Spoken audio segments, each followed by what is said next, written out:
Order, order. This is the Digital Culture, Media and Sports Select Committee, and this is our hearing into racism in Yorkshire cricket. Now, our first witness panel today, we're joined by Mr. Azeem Rafiq, who is obviously a former Yorkshire player and wishes to talk to us about his experiences at Yorkshire County Cricket Club. Thank you for joining us, Azeem. Just for some housekeeping, first of all, just to state that we've invited many of the witnesses who have been mentioned in press reports and also will be undoubtedly mentioned during the course of this session. We've had widespread refusals in terms of witnesses. However, there are some who may be mentioned who we have not invited, but have given no indication they would like to be invited. But what we would say to them is very simple. If they find that there is anything they wish to answer as a result of any statement made in this session, they could certainly, in the first instance, write to the committee, and that will obviously form part of our evidence as we move forward to a report stage. I'd also remind everyone in the public gallery that there is quiet during proceedings as we ask and questions. Declaration of interest. First of all, Damian Green. I'm a member of the MCC and Surrey County Cricket Club.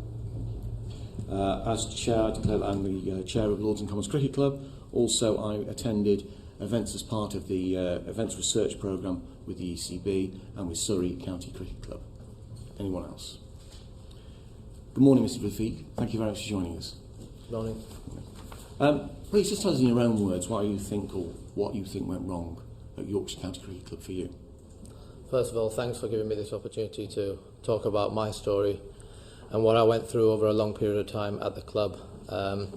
Look, I was a young kid from Pakistan, living in Barnsley, with a dream to represent England. Pretty early on at the club, I joined a dressing room full of my heroes: Michael Vaughan, Matthew Hoggard, part of the 2005 Ashes team, and it was just the most real moment for me. I entered that dressing room. Pretty early on, me and other people from Asian background, there was comments such as, "You lot sit over there near the toilets," elephant washers, the word "packy" was used constantly, and there just seems to be an acceptance in the institution from the leaders, and no one ever stamped it out. To be honest, all I wanted to do is play cricket and play cricket for England and live my dream and live my family's dream. In my first spell, I don't really think I quite realised for what it was. I think I was in denial. I looked the other way, just like everyone else did, because really, for me, playing cricket was the most important thing. Towards the end of my first spell, but constantly throughout it, I knew there was something wrong, but I couldn't quite put my finger on what was wrong. I started taking medication for my mental health, and it was tough, really tough. I left the club in 2014. I tried, instead of looking at them things, I went away and tried to work on myself, my game, and my mental health. I felt like I did that, and then I got an opportunity through my performances, being above and beyond everyone else, to get back at the club, and because they struggled to replace me, quite frankly. Adil Rashid had gone to play for England, and they couldn't replace me. The first few months I came back, I thought, you know what, things have changed here. It's a little bit different. Alex Lees was a captain, who was a friend, and he's a good person, and I know he had personal tragedy of himself at a young age, so he understood me. We had Jason Gillespie, who's an Australian cricketer and coach, who I felt supported by. Jason left at the end of 2016, and it just felt, wow, the temperature in the room had just been turned up. You got Andrew Gale coming in as coach, and Gary Balance as captain, and these guys, for me, they were in Yorkshire through and through, and they, as they call it, the White Rose values were embedded in them. For the first time, I started to see for what it was. Felt isolated, humiliated at times, constant use of the word packy. In 2017 pre-season tour, we were in a place, and Gary Balance walks over and goes, "Why are you talking to him? You know he's a packy," or "He's not a sheikh, he's got no oil." And this happened in front of teammates, it happened in front of coaching staff. We were on a bus trip in London to Surrey game, and we went past a couple of men with beard, and it was like, oh, is that your dad? If we go past a corner shop, or does your uncle own this? And this happened in front of, again, Martin Moxon, Andrew Gale, club officials, and it would never got stamped out. Everyone saw it. But because the institution and the environment, it becomes such a norm in there that I don't think anyone thought there was anything wrong with it. And that's probably why some people don't even remember it. End of 2017, we had a really difficult pregnancy. And through that time, the treatment that I received from some of the club officials was inhuman. They weren't really bothered about the fact that I was at training one day and I get a phone call to say there's no heartbeat. Sorry. Your time, Mr. Rafiq. You wish to break it any moment, please just let me know. There's no hard deadlines today. I mean, I was quite interested by your comment there. I'll probably return more specifics. You said about Mr. Balance. Now, he made great store in his statement, where he issued an apology, over the fact that you were friends. I think he mentioned as well in the report that he went to have dinner with his family in Harare, I think. And he suggested basically it was sort of a banter angle to the use of the P word. Now, in your second spell at Yorkshire, were you and Mr. Balance friends? If not, did he use the P word during your second spell? Yes, 2017 pre-season, so and throughout really. It's interesting, and I want to address Gary's statement because there was a narrative there that we were the best of mates. We had a really good relationship. When Gary came to the club from Derby, I saw in him what I saw in myself, and that was outsiders. A lot of the players at the time called Gary a lot of things, which were completely out of order. But again, it was such a norm that no one said anything. Mine and Gary's relationship started to deteriorate around 2013 due to Gary's conduct. It's not, I mean, at one point, his behaviour around his personal relationships was so disgusting that I raised it with an agent that we shared and said this needs to be sorted out before it gets quite silly. And then even after that we were amicable, we were teammates, but we never shared the same relationship. 2017 onwards, initially when Gary took over as captain, he found it a real struggle. Steve Patterson, a senior player, got left out pretty early on, and he got the whole dressing room fighting. It was toxic in a lot of ways. I tried to help Gary and the team, but in the end it became evident that even though Steve had caused a lot of issues, that I was going to be the one that got picked on. 6 or 7 players made a complaint about Tim Brennan that year, but I was the only one that got the repercussions of that, and I was the only person of colour. There was sorry, to quick question, Mr. Rafiq. There was my reading of your witness statement, also the report more generally, which is quite a difficult read due to the way it's constructed. But my reading of it is that effectively the attitude of Yorkshire changed almost like a light switch going off the moment you made a complaint about racial harassment. Is that correct? Well, I mean, I first raised it as bullying in 2017. I've seen board minutes now a month before, and it calls me as the leader, potential captain, driver on the field, someone that potentially we should build a team around, especially in white ball cricket. I raised that complaint about Tim Brennan, and Tim, former England cricketer, also related to the coach. I knew there was potentially going to be real trouble, but I thought, I mean, everyone complained, so it will be the same for everyone. But on the flip side of it, the board minutes say I'm a problem, a troublemaker, and an issue that needs to be resolved. And I feel that then blinded them into how they treated me through the pregnancy and the loss of my son. My first day back after losing my son, Martin Moxon literally got me in a room and ripped the shreds off me. I've never seen him speak to anyone like that through my time at the club. And I couldn't believe it. And really, me raising the complaints that I did at the time internally, reporting mechanisms, I raised it with the National Asian Cricket Council, I raised it with the PCA, with my PDM, who I thought, Personal Development Manager, who I thought was on my side until I read the internal emails. I raised it with the Inclusivity and Diversity Board member. I went to his house, Hanif Malik, and literally cried my eyes out. And he said to me that he's going to deal with this and he doesn't need the job. 4 days later, I got a message from him that he's going to let Mark Arthur know that I've been, just to be transparent. The subject data access request actually showed that the minute I left his house, he rang Mark and informed him of everything before the meeting I had with Mark the next day.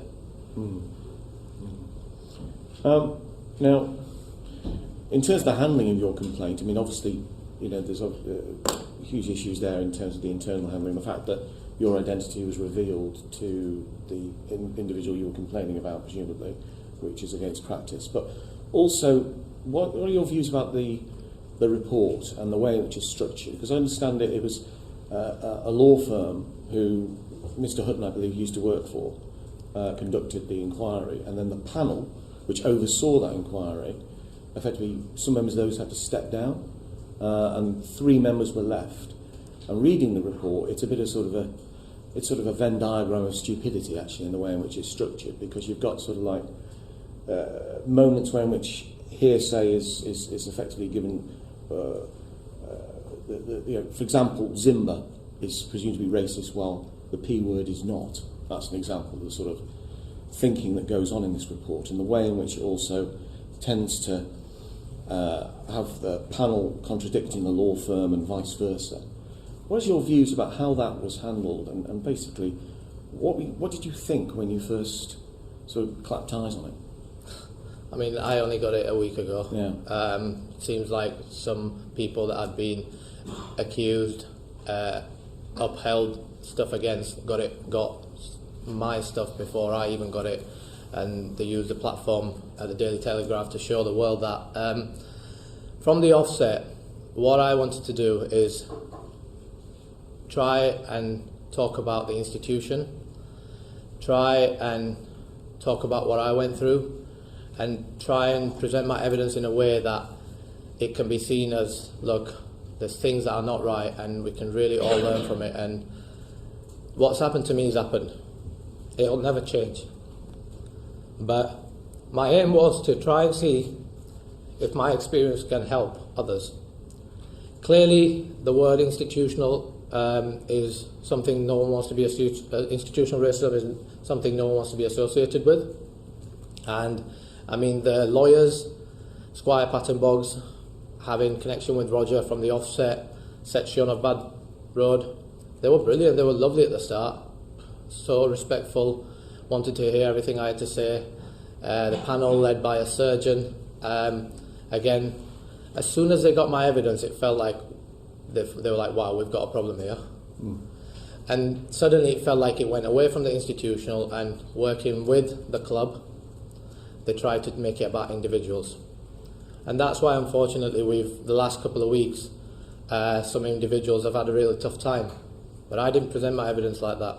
It was never intended like that, and that was never the allegation. But that's what the club, the lawyers, and the panel in particular have tried to do. I mean, to make one thing very clear, Paki is not banter. Racism is not banter. And for a person of colour, I think there's 3 people of colour on that panel, and one of them, Chief Executive, I think he's associated with National Asian Cricket Council and CEO of London Tigers, an award-winning charity organisation working with rugby and football clubs. For him to come out and do an article where he stands by the finding that Paki was used as banter, it just shows the scale of the problem we have. There's a report, in the report there's mentions made of your drinking, that you were a heavy drinker during your time at Yorkshire. What is your view of them linking your claims of harassment to your drinking? Well, look, I've been clear from the offset. I was imperfect. There's things I did I felt I had to do to fit in and try and achieve my dreams. And I'm not proud of them. It's something I deeply regret. But it has no relation to racism. I should have never ever been treated the way I got treated. When I spoke, I should have been listened to. But Yorkshire County Cricket Club and the game as a whole really has a problem in listening to the victim, and it's been gaslighting. It's been but there is no but to racism. There is no two sides to a story when it comes to racism. Were you ever forced to drink alcohol before you were 18 by other people at the club? And how do you view the harassment you suffered for undertaking answering the call for prayer? Yeah, look, my first instance of drinking, I actually got pinned down at my local cricket club, and red wine got poured down my throat. How old were you? 15. 15, you're a Muslim, 15. 15-year-old, I got literally down my throat. The player played for Yorkshire, played for Hampshire, and yeah, it was quite a experience. I didn't touch alcohol till about around 2012, and around that time I felt like I had to do that to fit in. Like I said, I regret that massively, but again, it has no bearings on the things that I was called, and really around the loss of my son, the sort of attitude of Andrew Gale, the coach, saying to me that I'm making it more than what it is before the loss. After the loss, hardly ever anyone saying, actually, mate, are you alright? Is your wife alright? It was all about, well, he raised bullying last year. Before he raises something big, let's get rid of him. And the harassment over the call to prayer as well, that you've seen? Yeah, look, obviously, myself, I don't remember having that, but I know certain other people. I've seen another player fasting, for example, and if he made a mistake while fasting, from the strength and fitness conditioning coach to the physio to coaches and fellow players would be blaming him for any mistakes he made, as opposed to actually understanding that's at Yorkshire. That's at Yorkshire, yeah. Okay. Tell us about Kevin and Steve, what those names signify in Yorkshire cricket. Well, look, Steve. Once I left the club, Chandeshwar Pujara joined the club, and Jack Brooks, I think, started it where he didn't feel the need to call him by his first name. There is an interview with Chandeshwar where he said, "I'd prefer them not to." But not only did Jack, the coaches, everyone else, the media, Yorkshire Post, the Yorkshire website, the Yorkshire Twitter page, everyone called him that. Commentators around the world, some high-profile people. It just shows, again, back to what the institutional feelings and what that environment showed people and how they could behave. So that was a Steve point. Kevin was something Gary used to describe everyone of colour in a very derogatory manner, whether that be publicly, whether that be within the dressing room, whether that be opposition. This is an open secret within the England dressing room. This is, anyone that's come across Gary would know that that's a phrase he used to describe people of colour. It was used in a derogatory manner all the time. So you're saying there that effectively in the England dressing room they used the name Kevin to signify people of Afro-Caribbean origin, is that correct? Anyone of colour. Anyone of colour. Anyone of colour. And is it true that there is an England cricketer as well named as Black Dog, Kevin, as an in-joke? Yeah, that is true, because Gary and Alex Hales at the time got really close to each other when they played for England together, and that's my understanding. Obviously, I wasn't present in that dressing room, but that's what I understand, that Alex went on to name his dog Kevin because it was black. How do you view that? Well, it's disgusting, to be honest, how much of a joke it was. As I said, till right at the end, I was in complete denial as to what was going on. It was only around back end of 2017, and when I lost my son, I went, you know what, hold on a minute. I've seen other players who have family tragedies and get support beyond measure, and I've just carried my son from the hospital to the graveyard, and how I'm getting treated here is not right. And to me, it became very clear that even myself, that I'd been looking the other way. And there's a real problem here, not just Yorkshire, throughout the country. And I'm going to be the one that's going to speak about this. Thank you. Azeem, you just mentioned obviously not just Yorkshire. We know we've seen instances, reports with Essex very recently. Obviously, there's rumours always fly around about other counties as well. So, would you be fair to say that what you've seen in Yorkshire, is it on the grapevine, in fact, is it replicated in other counties? Without a shadow of a doubt. This is a problem up and down the country. I think I would like to see it as progress, that people are feeling like they can come forward and they're going to be heard, and not just be discredited, smeared about, briefed about. I think I would see that as a progress. I mean, if you look at the stats, British Asian representation in professional cricket since 2010 has had a drop of nearly 40%. The recreational game has over 30% representation from the British Asian, and that drops to a mere 4% at professional level.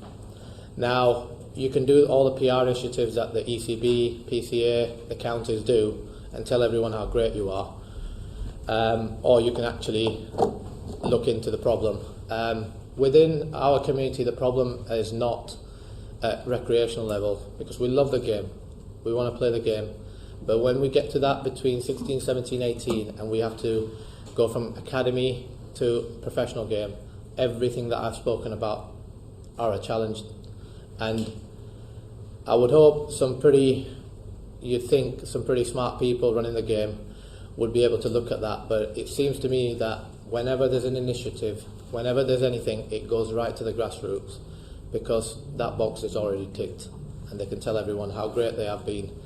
There was a South Asian Action Plan, which I actually launched on Sky for the ECB.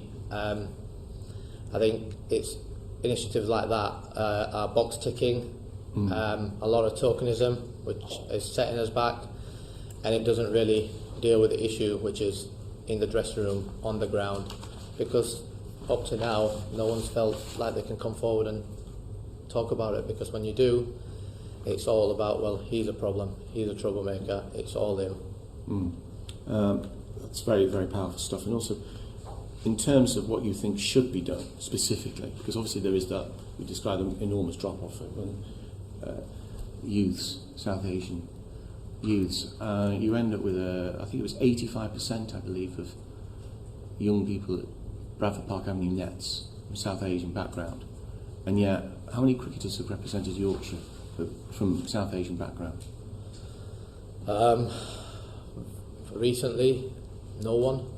Currently, Adil Rashid is the only British-born member on the Yorkshire staff. It's actually scary. And you get this throughout the country.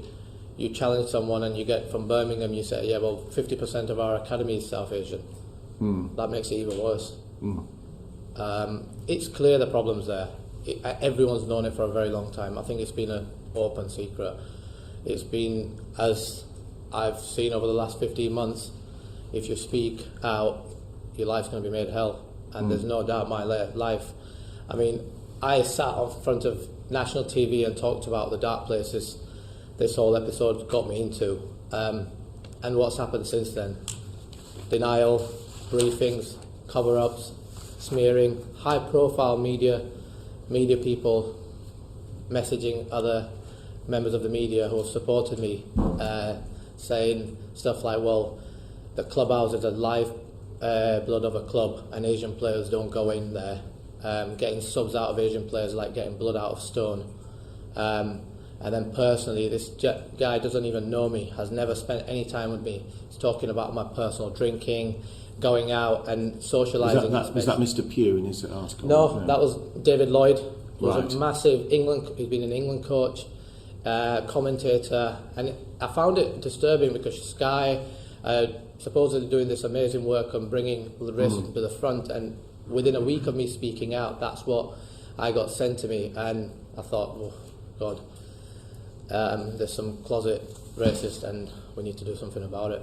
Well, it's very telling, isn't it? We all remember the image of the England team ensuring that Moeen Ali wasn't covered in champagne at celebration, and there we have you at 15 years old being abused by them tying you down, effectively holding you down, pinning you down, and pouring wine down your neck for some sort of banter. I think that says everything in terms of what actually is reality and what actually is pretense. Sam and Jupp. Thank you, Chair. And your testimony so far this morning. You mentioned feeling an element of denial, the impact on your mental health. I feel like you have to look the other way.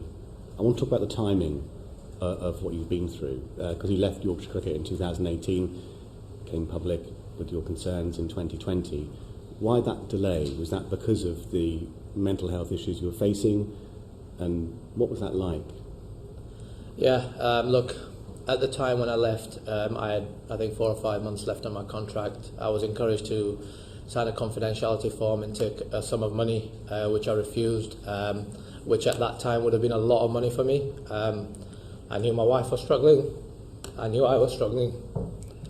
There was no way mentally I could have even considered putting myself through this trauma. I actually left the country. I went to Pakistan. I never wanted to come back. Take your time, don't worry.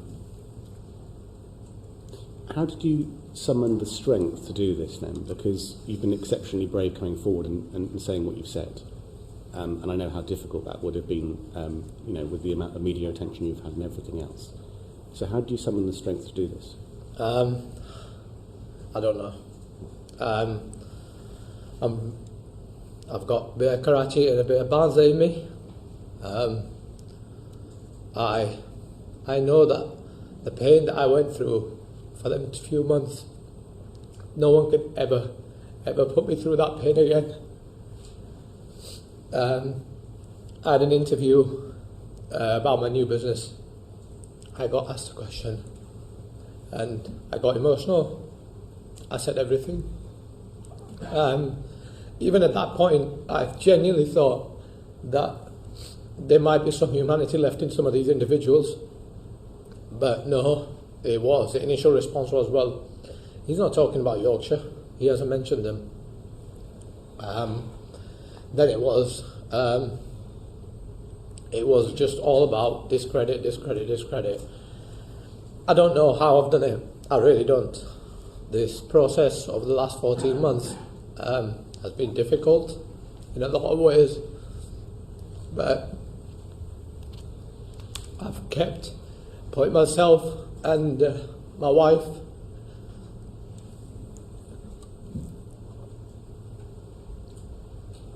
Would you like to take a break, Mr. Rafiq, for a moment or two? please. Yeah. We'll adjourn for 5 minutes. Order.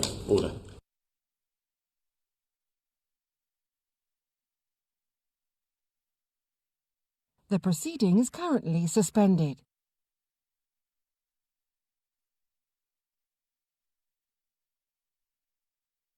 The proceeding is currently suspended.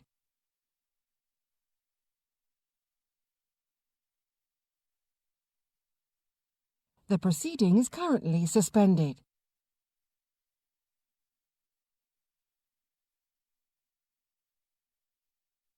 The proceeding is currently suspended.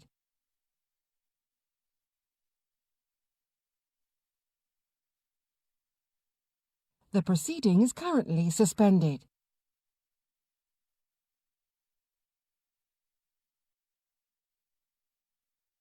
The proceeding is currently suspended.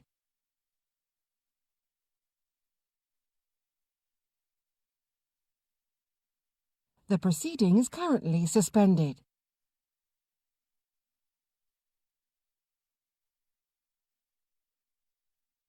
The proceeding is currently suspended.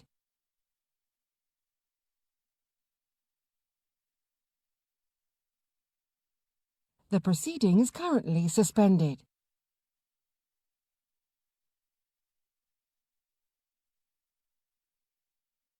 The proceeding is currently suspended.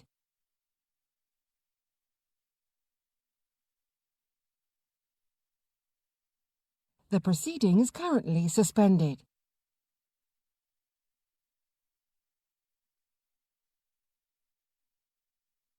The proceeding is currently suspended.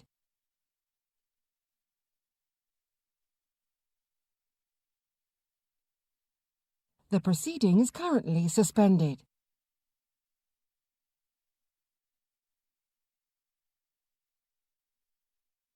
The proceeding is currently suspended.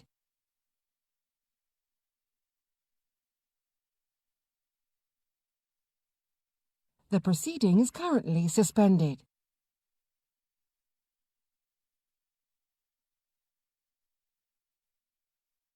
The proceeding is currently suspended.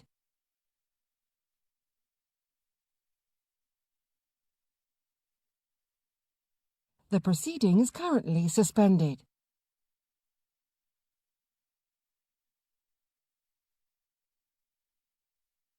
The proceeding is currently suspended.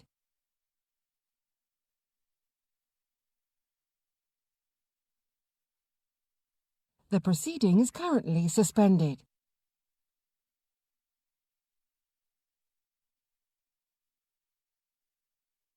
The proceeding is currently suspended.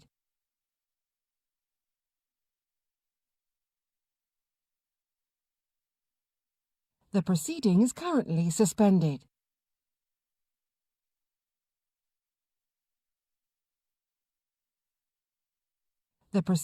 The proceeding is currently suspended.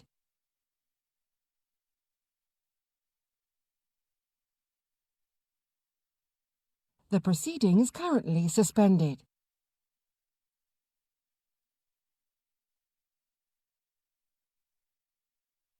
The proceeding is currently suspended.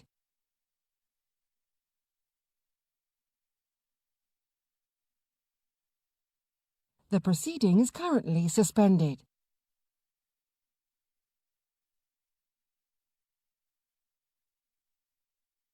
The proceeding is currently suspended.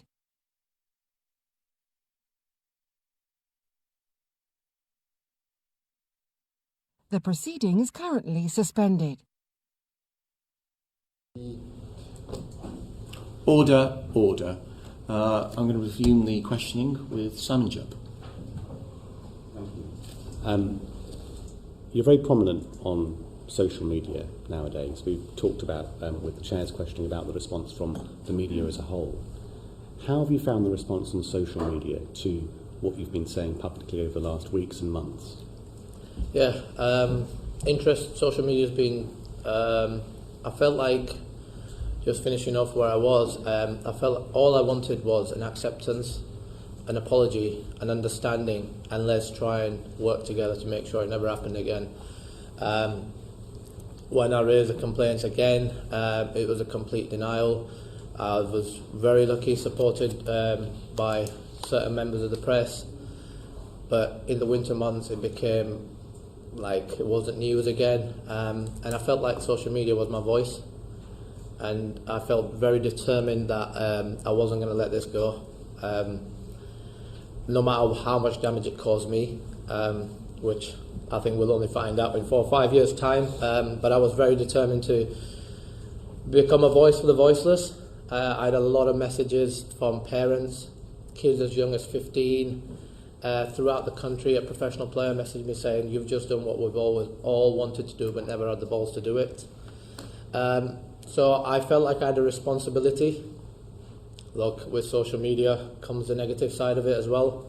My family's been abused, I've been abused, and it's fine, I can take it, and I will take it because it's something I believe incredibly passionate about, and I actually feel if Yorkshire had seen this as an opportunity to become the leaders in this space, seen this as an opportunity to actually make a real difference in society and the game, this could have gone a completely different direction. But they didn't do that, and that's why we are where we are. I think it comes with the platform that I have now, but it's important that I have that responsibility, and I continue to fulfil that for people who are not being heard, and there's plenty of them. May I ask if that abuse has gone too far in any way? The abuse you've seen on social media? Yeah, at times. I think this last 2 weeks, when the whole thing has just blown to a new level, I've been told to go back to my roots. If I don't like it, go back to where I came from. It hurts. Generally, what I do want to put on record is that I'm very thankful for all the support I've received, because I've received a hell of a lot of support on social media. There's a lot of good people out there, but I think it's human nature. You always pick up the negative ones, and they've been hurtful. It's worthwhile never reading your notifications on Twitter. I'll hand back to the chair at that point. Damian Green. Thank you, Chair, and good morning. You paint a terrible picture of life in the Yorkshire dressing room and around the club, perhaps particularly in your younger years. Why did you go back there after you left once? Yeah, so look, and I'm glad you've asked me this, because it's something I've been asked a lot on social media. In my first spell, there was instances that happened that I didn't really see for what they were. I was in denial. Like I said, I knew there was something that wasn't right, but I didn't quite know what it was. And to go with that, why did I go back? To be honest, start of 2016, I started really well. I was training with Derbyshire. They didn't have the finances to offer me a contract, and I was in a position where putting food on the table was really difficult, and I genuinely had no other option but to go and try and fulfill not only my dream but my family's dream. And that's just the honest why I went back. But more importantly, I think I was in denial right up to 2017.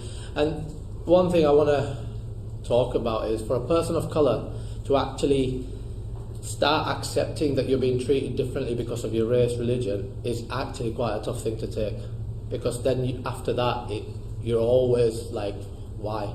You just want answers, but you never get answers. So, and I didn't want to believe it, but when it became pretty evident around the loss of my son, I was like, look, I can't keep looking the other way. I've got to speak about this. And yeah, that's the situation really. So you almost went back knowing that there was this niggling problem that you needed to confront? Well, not really. Like I said, until 2017, I didn't really know for what it was. I was in denial, and this is how I presented my evidence as well. The thing was, for me, was right at the end, the last year and a half. And then when I presented my evidence, I talked about instances that took place throughout my time which show it as institutional. But right up to 2017, I didn't believe it, and nor did I ever want to believe it and even look at the issue to what it was. And even in 2017, I reported it as bullying, because for me to actually believe that I was being treated in this way because of my colour or race was quite a difficult thing to digest, and it affects me to this day. So you say it's institutional in Yorkshire. Do you think it's institutional in cricket more widely? Yes, I do. And is that from experience when you obviously play other counties and so on, or indeed when you're playing club cricket? It's just infuses the whole game, does it? I think the stats, we rely a lot on data in today's society. I think that back it up.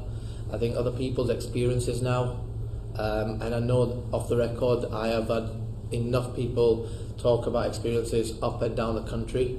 It's not just at Yorkshire. And I think here the ECB's got to take a bit of responsibility as well.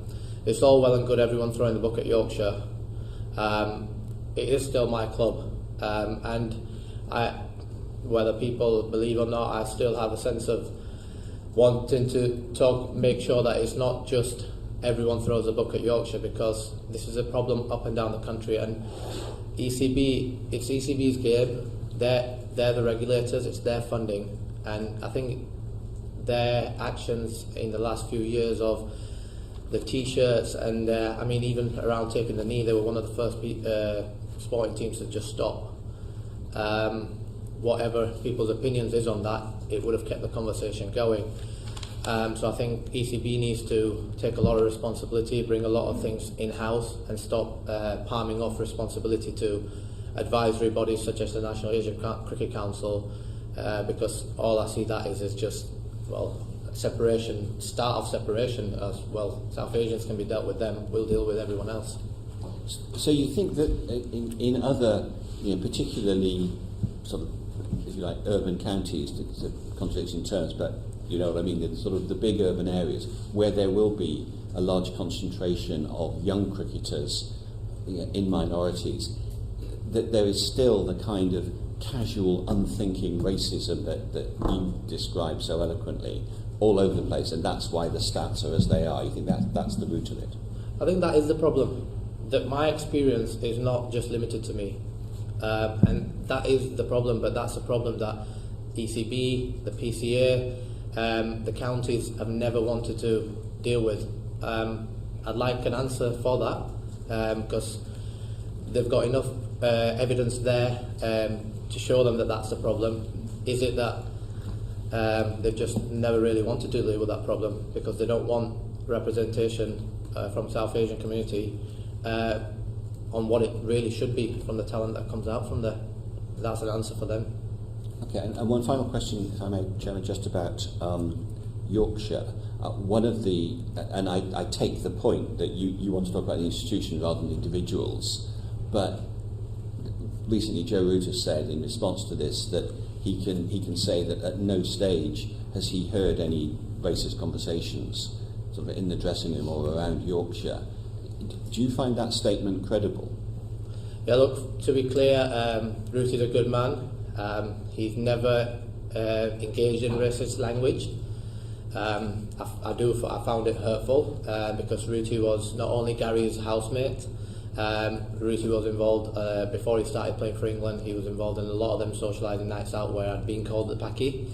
But again, it just shows, and he might not remember it, but it just shows how normal it was in that environment, in that institution, that even a good man like him doesn't see it for what it is. Yeah, it was strange, but like I said, it's the environment and the institution that made it such a norm that people don't remember it. And it's not going to affect Joe. It's something I remember every day, but I don't expect Joe to. Okay, thank you very much. Thank you. Kevin Brennan. Thank you, Chair, and thank you, Mr. Rafiq, for your testimony this morning. I must say, I had no idea that Kevin was a term that could be used as racial abuse. How, when did that start, and how prevalent and widespread is that in cricket? Well, it's a term that's used by Gary.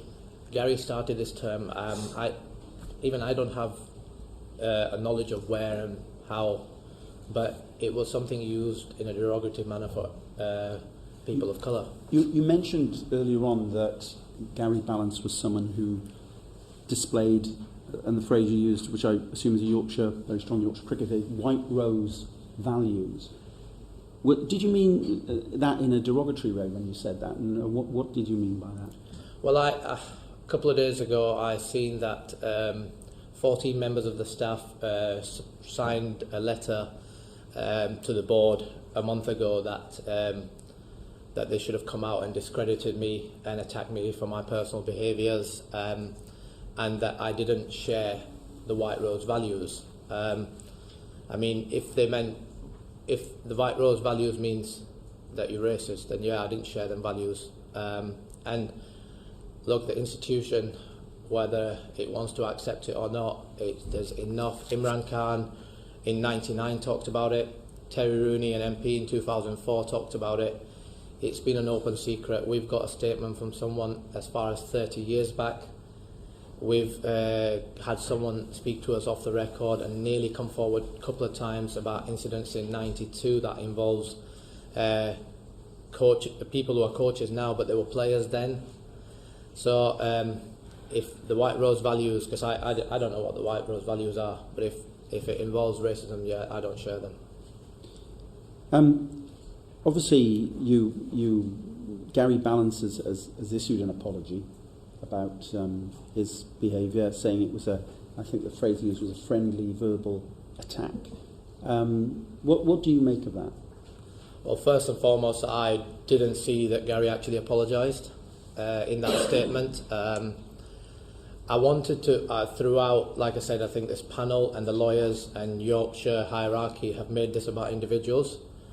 I want to make sure that it doesn't become about that, but I think all I've ever, and even on the day that Gary got named, I actually tried for him not to get named, because I knew once people started getting named, it would become an uncomfortable place for a lot of people, and individuals are going to have a tough time.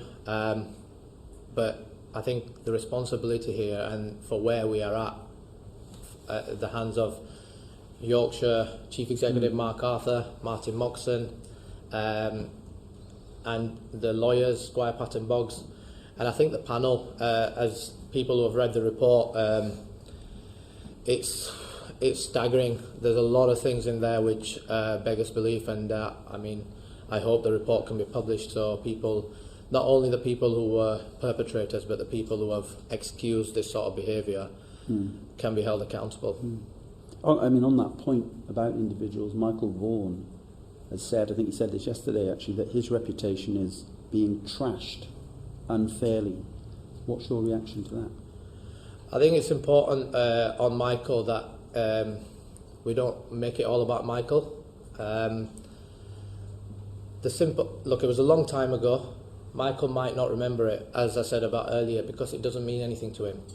But three of us, myself, Adele and Rana, we remember it. I've spoke to Adele at length about this. And Michael, to use this platform at the Daily Telegraph to try and discredit before even anything being spoken about was, again, he clearly had a snippet of my statement. I was promised that when I make allegations about people, it will be put to them, and when the allegations are made about me, it will be put to me.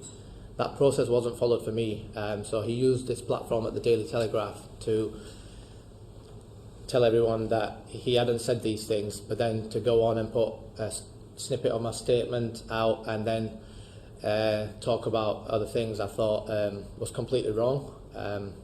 Like I said, he probably doesn't remember it because it doesn't mean anything to him. You referenced the report, and although we're not publishing the report on advice, but what was something of interest to me was that the scope of the report originally, the terms of reference originally, were changed halfway through to stop the law firm from making a finding on whether Yorkshire Cricket Club is institutionally racist.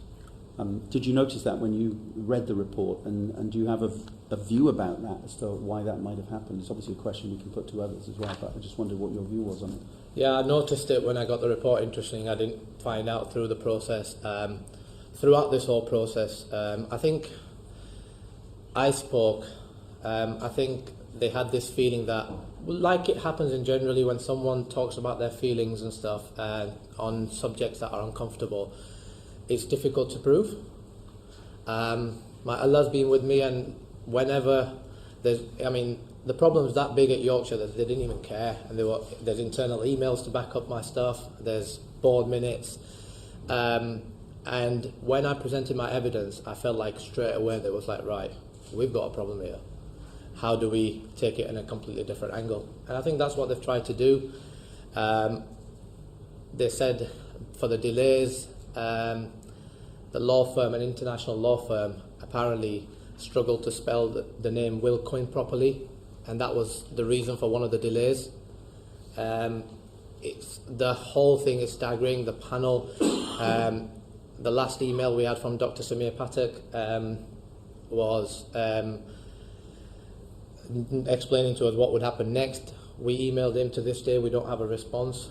So I think the way the whole thing has been, so I feel like there's three facets to this: my career and what happened, this investigation, independent investigation, which has been far from independent, and then the cover-up.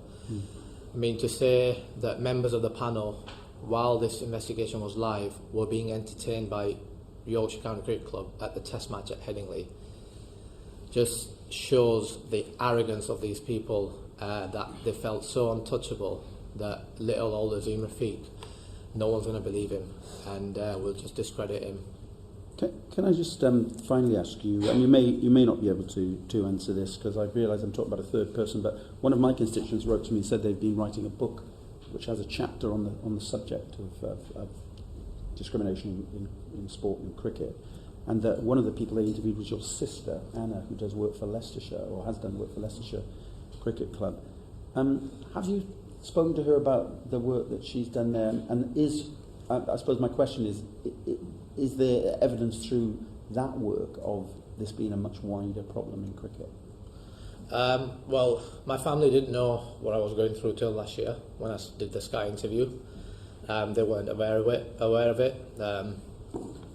I've spoken to Anna at length since, and then she's opened up about her experiences at Leicester.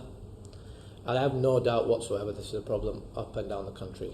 Leicester has specifically has a massive Asian community and hardly any representation. And they've had a chief executive, a first British Asian chief executive for a few years in Wasim Khan, and from everyone I've spoke to, that did more damage. And unfortunately, it's the fear of the institution or whatever it is within our own community, and I've not shied away from saying the truth, even when it's been difficult to hear, whether it's for myself, my own community or my family. But throughout this whole process, my own community and a lot of businesses in Bradford have been helping Yorkshire try and cover up for whatever reason, whether that's fear of the institution or wanting to progress themselves, and it just shows how difficult this issue is and how big the problem is. I think if people had have taken Terry Rooney's experience in 2004 or Imran Khan, they're a bit more as a let's learn from it and let's make proper change, we won't be here today. But unfortunately, as it's shown over the last 15 months, people just don't want to listen. It's uncomfortable. Good people who are not racist want to look the other way. Okay, thank you, Chair. Just to clarify, we will be publishing your witness statement to the committee in full at the end of this hearing. We're not choosing to publish the report. Frankly, it's Yorkshire's mess. They should be the one publishing this report and explaining themselves, rather than hoping the parliamentary committee will do it for them so they don't get sued. So, but to be very, very clear, every word you've put in your witness statement will be in the public domain at the end of this session. Thank you. Clive Efford and then Julie Elliott. Thank you, Chair. Thanks for coming to give evidence today, Azeem. You've mentioned that you don't want this to be just a Yorkshire issue. You think it's wider in the game. You've just answered that you think there are issues at Leicestershire, for instance. So, but you went to Derby for a period where you seem to have had a happy experience. So, could you just tell us a little bit about what your experience there was, and how widespread you feel that this problem is within the game of cricket and beyond, actually, because other sports like football have similar problems in the higher echelons of football. We don't see the representation that we do on the pitch. What are your comments? I had the most enjoyable month on loan at Derby. From the minute I got there, the captain and the coach made me feel welcomed, valued. I have nothing but good words to say about my time at Derby, but it was only a short time. I don't know what the dealings is below the level, but representation again there is in short. But I can't speak highly enough of my little stint there for a month. And in Yorkshire, there's a whole hierarchy of cricket that's been set up around South Asian cricketers because of the ceiling that there was, the lack of opportunity to get through into first-class cricket. Is that different from other counties in your experience, or is there something peculiar to Yorkshire? I'm sorry, I didn't understand your question. Well, in the sense that there is a whole pyramid of cricket within Yorkshire around South Asian cricketers, and set up by them over the last 50 years. and that seems to have been set up because there was a lack of opportunity to get into first-class cricket. Is that in your experience or your knowledge, is that commonplace in cricket, or is that peculiar to Yorkshire? I think you mean the leagues that have been set up that are. I don't think they help, but I think people just got sick and tired of not being given opportunities. And the problem is not just. This is where the ECB needs to take control, because we had a situation over the winter where, coincidentally, my local club, Barnsley, and their chairman described an overseas player from West Indies from another player, and he put on Facebook that this guy's he was selling sunglasses to me in Tenerife. So the problem actually is right at the bottom, and it needs the ECB to look where their money's going and make sure that people responsible for young kids coming into the game at an early age are educated for what's right and wrong. And I think for too long the ECB has not done enough. Right, so can I just ask you about the ECB, because this whole situation in Yorkshire has been in the open for quite some time. Were you approached at all by the ECB when you made your complaints known? Yeah, so when George Jupp published his article, I had a phone call from Tom Harrison. I subsequently had a Zoom call with him. I felt like he was listening, but then they took the stance that they're going to trust Yorkshire to do the right thing, and then as regulators come in to sort of hold Yorkshire to account. Constitutionally, I don't know how that works, but it was difficult that for me to take through the winter, because I kept begging the ECB, the PCA. The PCA kept telling me, "Oh, we agree with Yorkshire, independent investigation." I'm telling them, "Look, they're not doing the right thing. They're changing processes. They're not communicating with me. This is going to end up in a car crash for everyone. Please step in. Please step in." At no point any of the two organisations wanted to do that. Until really, to be honest, on that Monday when the article broke in the Cricket Info, and the sponsors, I think, once the sponsors started going and the MPs started to being vocal about it, it was at that point that ECB came in. I'm sure they're going to be asked this, and they'll have their reasons for it. But on a human point, I felt like if someone else had told me that they were suicidal, and then he was ringing you saying, please help, I'd forget the Constitution and any regulatory, and I'd jump straight in and go, right, we need to help the human, because it left me over the winter.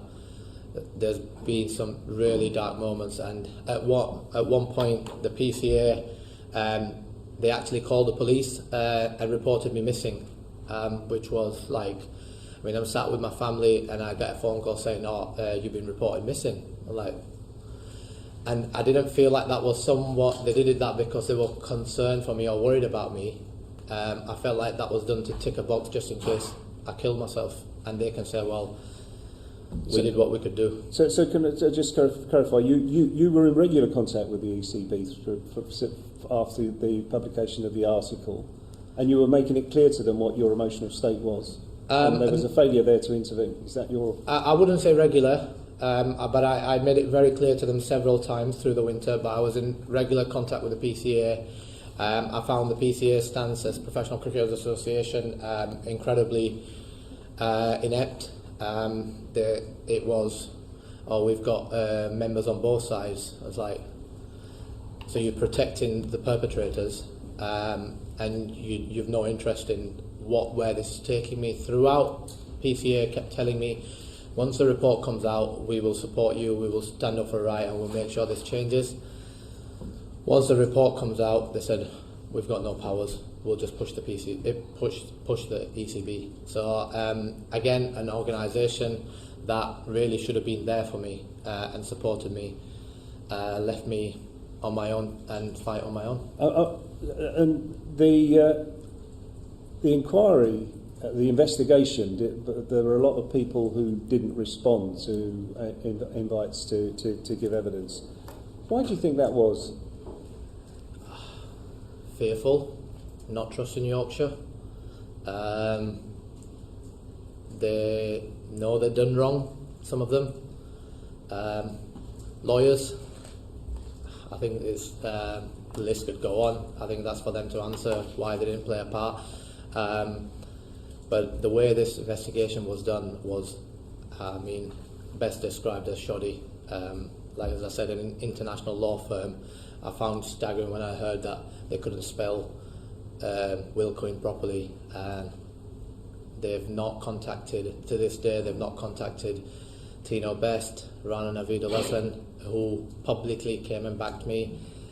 Age group coaches who have publicly talked about that they got told pick a few of them but not too many of them packies.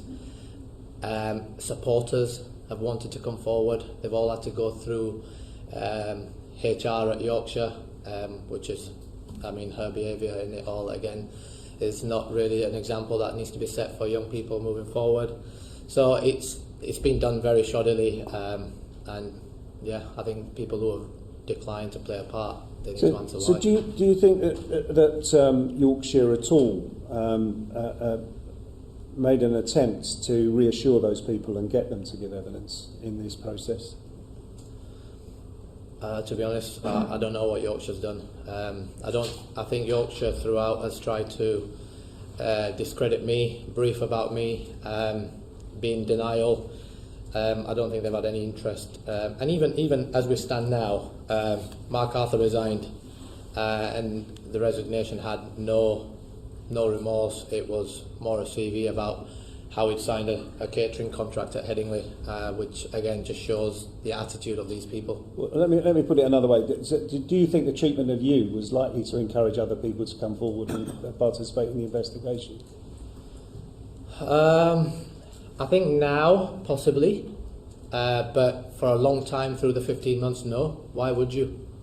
Why would you come forward? Your family gets brought into it. Your wife gets nailed on social media. Your sister's life's made hell. Your dad is ill, suffering. Why would you? And last question, just given how widespread and open you've described the racism at Yorkshire, how could in your opinion, do you think the people at the top of the cricket club could have possibly been unaware of the level of racism that was taking place in the club? Look, I think from the minute they come in, so people who have been there come in as 16-year-old players, they just see their seniors behave in that manner and they think that's acceptable. No one's ever said to them, stop. I think they could have had that excuse before I spoke to them, but I think after I spoke to them there is no excuse that they weren't unaware. I made it perfectly clear in as much detail as I possibly could what I had felt and what other people had felt, but look, other people are still fearful of coming forward, even at Yorkshire, but yeah, I think to say that they were unaware would be an excuse for them, and I think we need to get away from looking for excuses for any of these individuals. Thank you. Julian. Thank you, Chair, and thank you very much for coming and talking to us today. I want to start by just actually quoting something back you said earlier in evidence, where you said, it's only little Azeem Rafiq, no one will believe him. Can I just say, I believe you, and I'm sure this committee believes you, so don't for a second think that we don't believe you. And I think most decent people actually in this country believe you. But I want to, you've talked a lot about some of the things, some of the apologies that you clearly don't feel are real apologies that a number of people have said, and you don't want to talk about individuals, that's fair enough. Have any of the people, whether the people discussed here or the people who've given these kind of apologies, actually reached out to you privately and apologised to you personally? After my Sky interview the next morning, I took a phone call from Matthew Hoggard, and he just basically said, look, I didn't realise. I'm really sorry if some of the comments I made you feel the way you've described it. I just want to apologise. And you know what? When someone does that, I was like, mate, thank you, really appreciate it. I bumped into a friend a few months after, and he just said, look, we didn't realise we were having that effect on you. If you'd have said to us, we would have stopped. So I'm really sorry, and both of them two people, I was very appreciative of the apology, because really that's all I wanted, an acceptance, an apology. I'd like to ask Martin Moxon, still to this day, why he felt like that was the right thing to do after the loss of my son. But apart from that, all I've ever wanted is some sort of acceptance, an apology, and let's work together to make sure it doesn't happen to my kids, and I can let my kid go and play cricket. Because that, this committee have looked at racism in other sports over the years I've been on this committee, and other issues, whether it's equal pay or discrimination on the grounds of gender, all sorts of issues we've tackled in sport. And part of the problem is sometimes when people are confronted, if they actually just say, we had no idea, we're really sorry, and start to do something about it.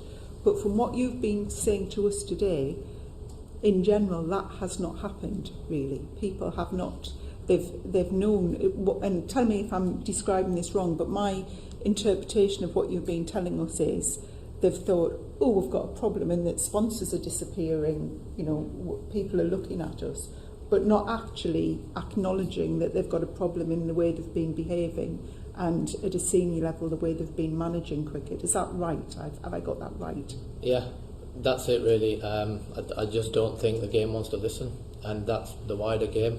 I've heard counties running around trying to ring South Asian players to see if they can offer them some roles somewhere in the hope that no one comes forward and talks about their experience. If the game as a whole had taken the approach of, well, what Lord Patel's done is a hotline, a whistleblower hotline. I think it wants people being listened to. I think there's a quick rush to move forward. I think before we move forward, the game needs to listen to a lot of people that have suffered a lot of abuse up and down the country.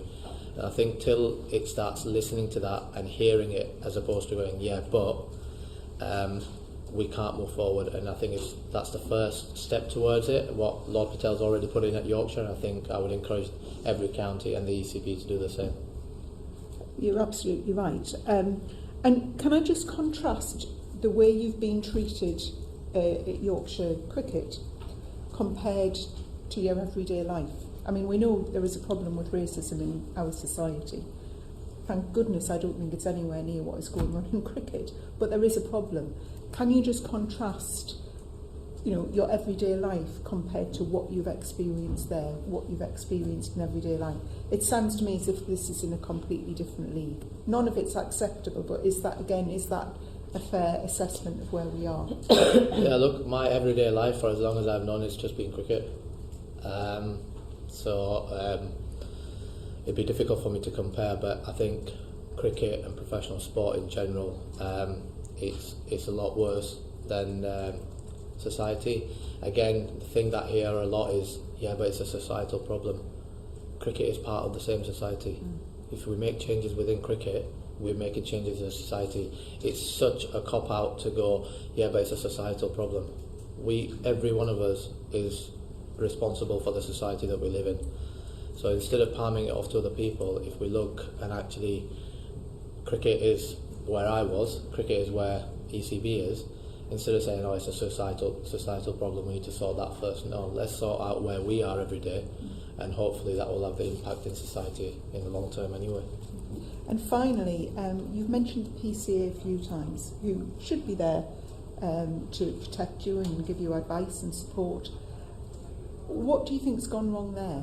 Because clearly they're not doing that, and it's absolutely inappropriate to say we've got people on either side. It's quite common in the trade union world or any representational world that you represent people on all sides, but that doesn't stop you representing and supporting people. It sounds to me as if they have really just walked away from the problem. Could you describe a little about how the PCA have behaved? I think the problem they had is my PDM at the time, Matthew Wood, who I thought was in my corner, was actually working for Yorkshire, working with Yorkshire, and in communication with. He'd been a Yorkshire player in the past as well, so I think it was all cosy there, and that only became evident from the subject data access request. So I think they had an issue there, and I had a phone call with one of their lawyers for 3 minutes, and he turned around to me and said, "You don't have a case." It was incredibly hurtful, and to find out later that the reason they said that is because if they'd have backed me, it would have taken their whole budget.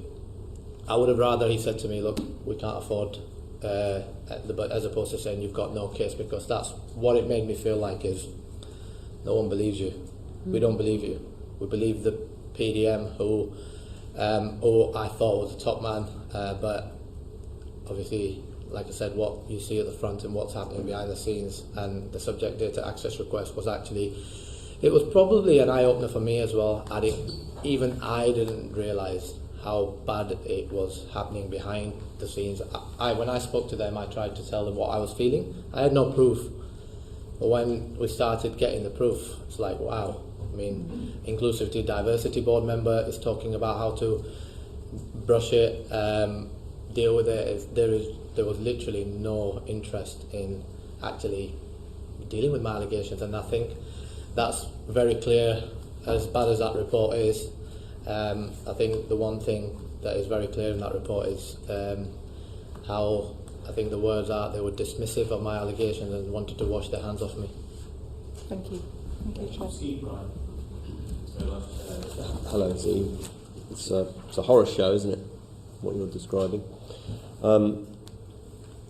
You were asked earlier about this issue in Yorkshire and other clubs. It's come up in different questions. Is it an issue in other clubs? And you said without question. Without question, you said. I don't suppose many of the other counties will be looking forward to this exchange, but I'm not asking you to name names, but I'm asking you to name counties. You've put yourself out there, and by doing so, you then attract attention, wanted and unwanted.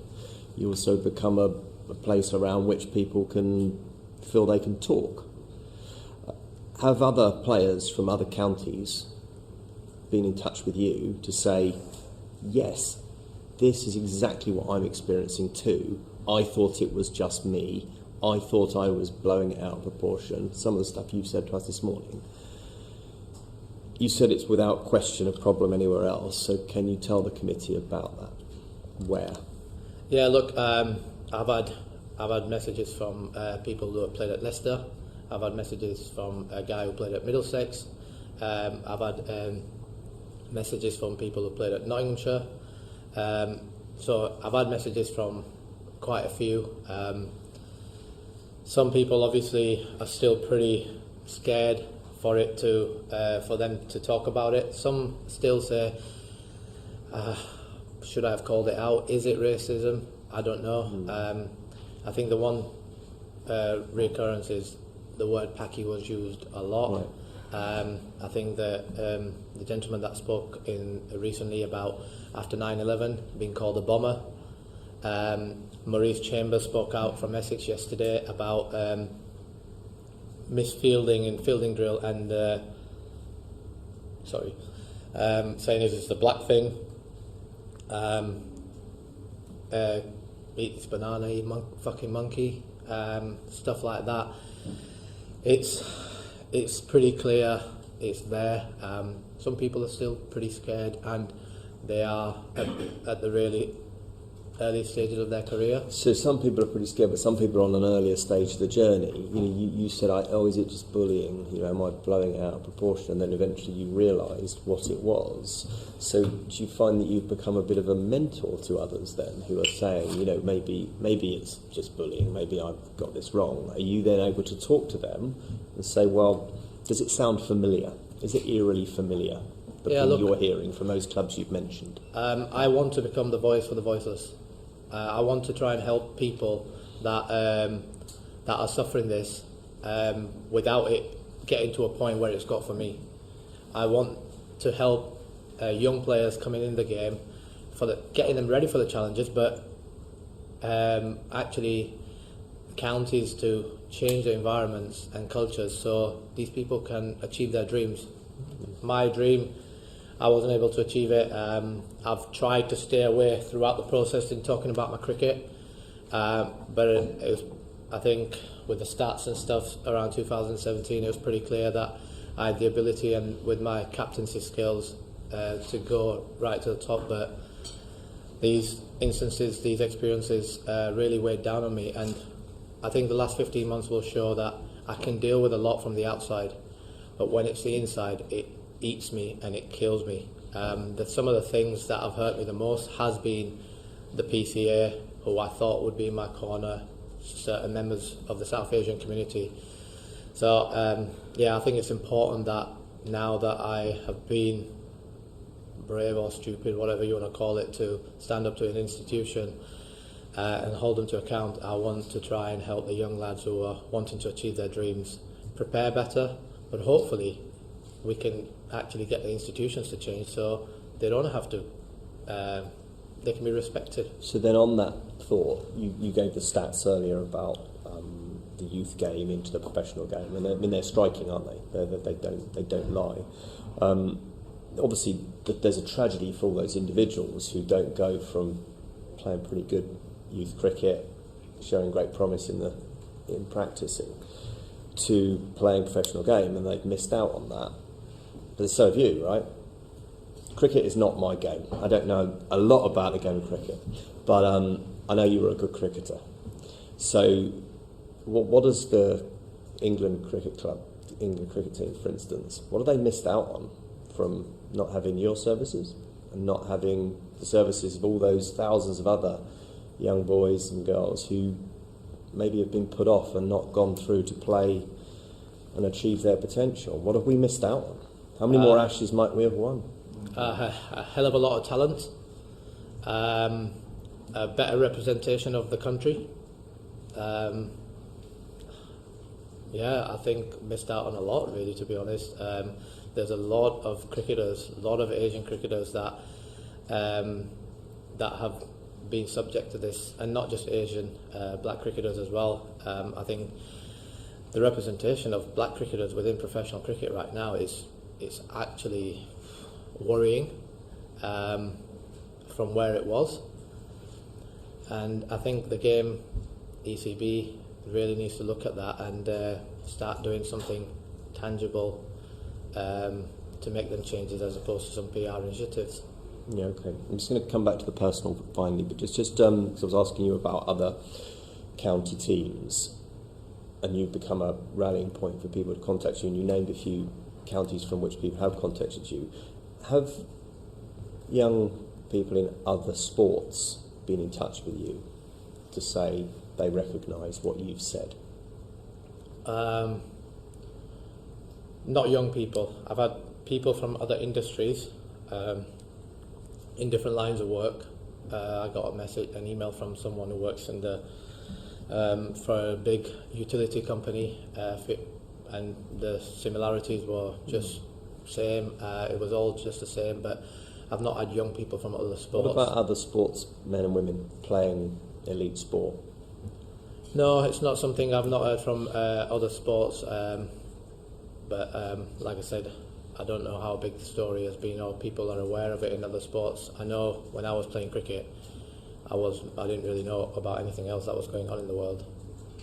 So then finally on that, and you may not find this easy to answer, but I'll ask you anyway. You're obviously quite an emotional person. You've been through an emotional time, and I don't blame you. It's emotional listening to your evidence this morning, and I think my colleagues would all concur with that. You've spoken a number of times about it was your dream and your family's dream for you to play this game. So growing up in Barnsley, what would you say to 10, 11-year-old boys in Barnsley and girls in Barnsley today, hearing this, reading this, who might have that same dream and whose family might have that same dream for them? What would you say to them?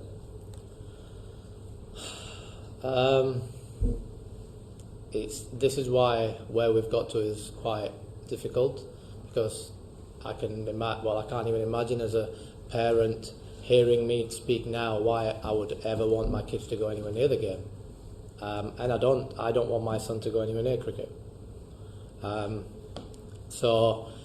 But I think this is where it's the ECB and the counties to show that they can actually use this as an opportunity for the change and get them parents to understand and show them that we've messed up, but we're going to do this, this and this and make sure it doesn't happen to your kid.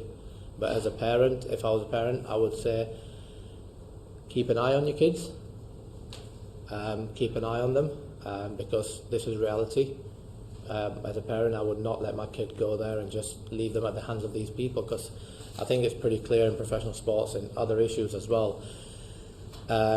People go from playing to coaching and they're handed responsibility for kids, and they just do not know how to behave in front of kids. You obviously have a love-hate relationship with the game, but it was struck when you said Yorkshire's still my club. It's still your game, isn't it? So just in conclusion then, but by how many will we win the Ashes? 5-0. Excellent. I will leave it there, Chairman. That's the answer we wanted. Thank you, Azeem. I think hell will freeze over before we win 5-0. Alex Davis-Jones. Thank you, Chair, and thank you, Mr. Rafiq, for your testimony today, which I know will help so many people just by you speaking up, so thank you for that. You mentioned that we need to use this as an opportunity for real change. People have spoken up before, but nothing has changed. You mentioned tokenism. We had an urgent question in the House of Commons last week, and the government's response was that Cindy Butts has been appointed an independent commissioner for equity in cricket. Do you have faith in this, or do you see it as more tokenism?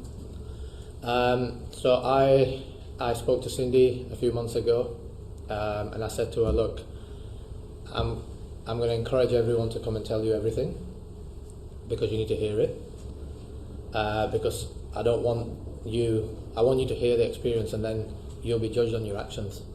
It's all well and good setting up a year-long equity commission. It sounds great. Cindy's been part of other things, very reputable, but we've seen it all before. This investigation was apparently an international law firm. The panel had employment specialists, people of colour, and it was meant to be independent, and it just showed that these things are a little bit of a let's delay tactic to actually deal with the issue. I would actually encourage the ECB, and I hope you guys are going to later as well, is action's needed, and it's needed now. To be honest, we're sick and tired of these equity commissions and these inquiries, sick and tired of it. All we're asking for is equality, to be treated fairly, regardless of the colour of our skin or the religion we follow, and just respect as a human race. Absolutely. So you want action from the ECB. What do you recommend happening so that we turn a corner and that we can get more South Asian young people into the game, men and women, and they feel included and as part of the team, which is what you desperately wanted? I think, like I said, a hotline, a whistleblower hotline where people can come and speak, listen to them, actually listen to them, and then I think a real accountability. I think it's important that, as much as it's about the institution, that it's important that the way Yorkshire's handled this, that there's accountabilities to them leaders. I think some have already faced it, but there's still some there. So everyone knows that if you do this, there's going to be repercussions. And I would hold that as right at the top of the list. But we need organic change. Tokenism is something I want to avoid, and if that's the angle I see the ECB going down, I will call it out, because I think they've done that in the past. And putting a person of colour between 8 people, non-colour, and saying, look how great we are, that's not what we want. And the problems are in the dressing room, so deal with that. Don't go to PR initiatives of getting more kids playing. We haven't got a problem there. So there needs to be something set up to keep an eye on that throughout the country. Yeah. And you mentioned we need to change the dressing rooms, we need to change that culture of it being acceptable. We've heard from some female cricketers about some of the abuse and harassment they have faced and the misogyny that takes place in female cricket. Have you ever witnessed any behaviour or language in the changing room around misogyny or homophobia? And would you say that cricket also has a problem in those areas? Yeah, look, I mean, I don't recall it like I do the experiences I have, but it would be wrong of me to sit here and say that it doesn't. Of course it does. And as I said, the ECB need to seriously look at things themselves. There is no reason for them to have separate bodies where they're palming off their responsibility and effectively asking up to clean the mess off their doorstep. ECB need to take responsibility of their own house. It's their game. They're the regulators. It's their funding. Cricket's different to football. Counties and clubs cannot function without the ECB. So that's why it's important that ECB take the lead on this. And I think the action time is now enough. We're in 2021 now. We shouldn't even be having this conversation. We agree. Thank you, Chair. John. Thank you, Chair. Say first of all, Azeem, that you are an extraordinarily powerful and lucid witness, and thank you for coming today. You did say that you called for disciplinary action, and yet only last month Yorkshire said that no one at the club would face disciplinary action. What is your reaction to that? When I saw that post come up, I was staggered. I was like, I mean, at what point are these people, are they going to read the room? At what point are these people going to realise what they're doing? When I read it, I was angry. It actually made me feel like them saying, well, we've got all this pressure, so we're apologising. We don't give a damn what you say. Middle of last year, again, while the investigation was live and they were aware of the allegations against Gary was made captain again. He was given a 3-year contract by these leaders while they knew all of this. And then I understand Roger had gone to members' forums and said to people that it didn't involve anyone at the club. So I think even as close as 2 weeks ago, they genuinely felt they could hide this. And I think that's what they tried to do throughout. And have you seen a shifting of position? I think they've been left with no option. I don't think they accept anything. I don't think Mark Arthur thinks he's done anything wrong. I don't think Martin feels he's in wrong in any way, or Andrew, or anyone else in that place. We talked about Michael earlier. He seems to have taken the same stance as the club. Deny. Yeah, I mean, I think they've been left with no choice because, and I want to thank the politicians for getting involved, and the media. Look, the sports press, the cricket media, there's some top people and they've not let the cause die down. Right, and earlier, as Steve Brennan pointed out, you did say that it was my club, so clearly you have some affection for the club, and despite all you've been through, what would you say to the new chairman? What action would you like to see the new chairman take? Look, it is my club. I'm a cap player at that club. So it hurts me to where we've got, to be honest. I should have never had to get here. People who have been close to it will back this up. I have tried endless time to the detriment of myself, really, for this to not end up in what I see as a car crash. Kamlesh got reached out straight away. We had a good 5-6 hours, and I challenged him on a lot of things. There was things he said which I didn't like, but I respected his honesty. And I feel like he's going to do the right thing, but I've made it very clear to them that I don't see this as the end. I actually see this as the start, and I will be watching. And if it needs calling out tomorrow or in 5 minutes' time, I will call it out. I don't want to live in a society, I don't want my kids to live in a society that lets this happen for any longer. If the club were to reach out to you and say, can you help us get back? Can you help us get our sponsorship back? Can you help us improve? Would you be prepared to do that? Well, if they got in touch and said, can you help us get our sponsorship back, I would be very hesitant in that, because if that's the mindset, then it's not genuine. Kamlesh has proposed a few things. I think, as Steve said earlier, I feel like there's a lot of people that are prepared to work on the inside and bring the... I feel like I've been brave enough to call an institution out, and I would, in the short term especially, prefer to actually stay on the outside and keep holding them to account and keep making sure they know that someone's watching. I don't want to be, and a lot of people have done that, I don't want to be the sort of person that talks about the issue and then there's jobs and opportunities offered left, right, centre, and then I go and sit on the other side and tell everyone how great it is, because I just want to speak about the facts. You feel your position is that of the critic observing then? Well, and help them push the right way. I want to help them push the right way, but I don't want the system to think that they can induce me with any job offers, or but I don't care about my personal...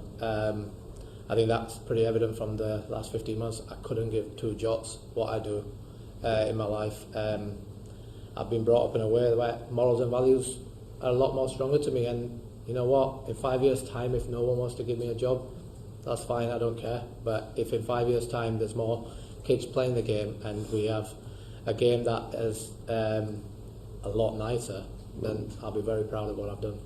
And finally, do you think it's time the government intervened in cricket, and if so, what do you think the government should do?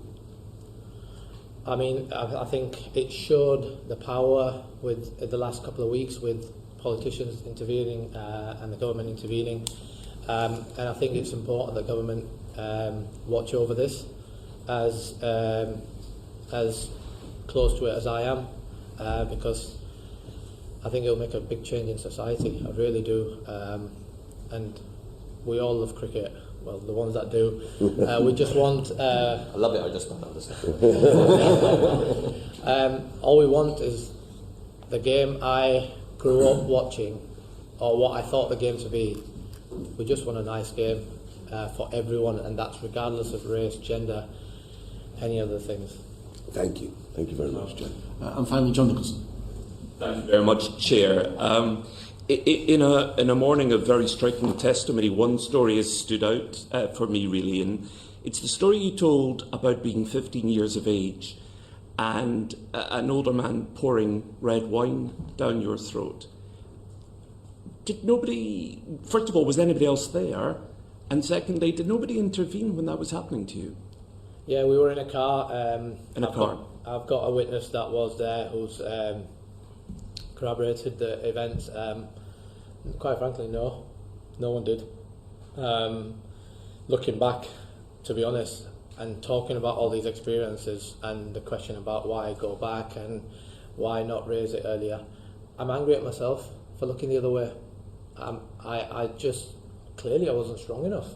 Clearly I didn't have the I think strength. you're being too hard on yourself. You're only 15, and at 15 years of age, all of us do things to try and fit in. It's human nature. The adults in the room, or in this case the adults in the car, should have intervened.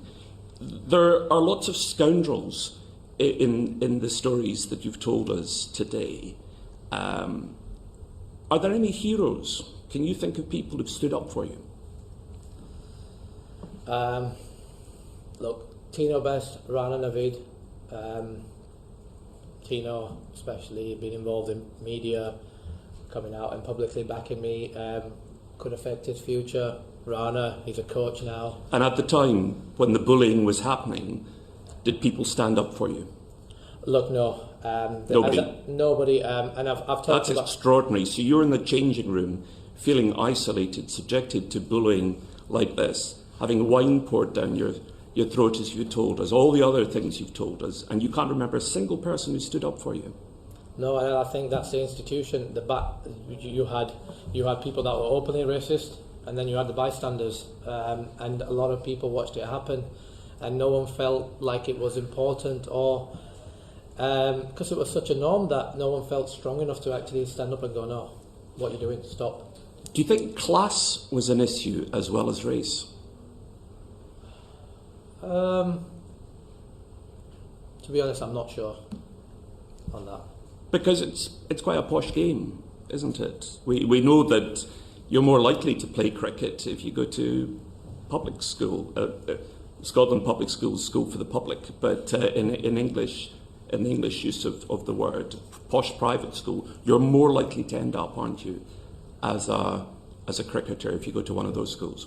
Well, again, I don't know the exact stats around it, but a gentleman's done a PhD around that, funded by the ECB, incidentally, but his research has been ignored. But in the last few years, I think there's a massive class divide, and you are, I don't know the exact term, so I don't want to quote the numbers, but you are a lot more likely to, you're a lot more likely to be a professional cricketer if you go to a private school, but you're even more likely to be a professional cricketer if you're white and you go to a private school. You quoted some figures earlier on, which I thought were very striking, which is that amongst recreational cricketers, 30% are English Asians. But in the professional game, only 4% are English Asians. I mean, that's a shocking statistic, because it shows that there's lots of people out there who want to play cricket professionally, but they just can't get in to play cricket because of the colour. As I said, data, stats, they're pretty revealing. You dive in more and it's even worse. Why do you think the representation of minorities has increased in football and decreased in cricket? Look, I'm not fully in tune with football, but what I've seen over the last year and a half is some high-profile footballers showing the world how to behave, in Marcus Rashford and Jordan Anderson, and clearly there's been some sort of shift in football. I think cricket's, a lot of people said this to me at the start, we would have never expected it from cricket, because I think cricket has been allowed to for a long time. It's a boys' network. People that come in as a player in '92 are still director of cricket at Yorkshire now. It just shows how close that network is, and no one's ever been a whistleblower. No one's ever had the courage to come forward because of the fear of not being believed. It's funny you should say it's a boys' network, because people viewing this at home won't see the audience that we have here sitting listening, but I think there's probably about 30 people behind you, and there are 2 women amongst the 30. Not that we're in a very good position to talk as a committee, but nonetheless it's quite striking that that's the audience that's drawn to this session to listen. Do you think that you lost your career because of racism? Yeah, on the audience, and the audience, the women are not here because the game doesn't invite women. It's so easy to look at but they're not interested, or actually, is the game doing enough? Are the leaders within the game doing enough? Do I believe I lost my career to racism? Yes, I do. That must be a terrible feeling. Horrible. Horrible. Because you're still a young man, so to be looking at your age at a lost career must be very upsetting. Yeah, horrible. But you know what? Maybe what was written for me was this. Maybe that's just what it was. I'm a massive believer everything happens for a reason. And like I said, hopefully in 5 years' time, we're going to see a big change. And I can look back at it that I did something that is far bigger than any runs I got or any wickets I got. But yeah, it's horrible. It hurts. Well, I hope you're right, and I hope that your testimony today will be part of delivering that change. And finally, you've mentioned your wife lots of times, and in amongst all your travails, it seems clear you've got a very strong partnership with her. And that of course is the bedrock of lots of people's happy lives. I just want to ask you how she has coped with this, and how she is now coping with all that you as a family have had to endure. struggled and still continues to. Over the last 15 months, we've got 2 young kids. One's just over 2 and one's about to turn 1.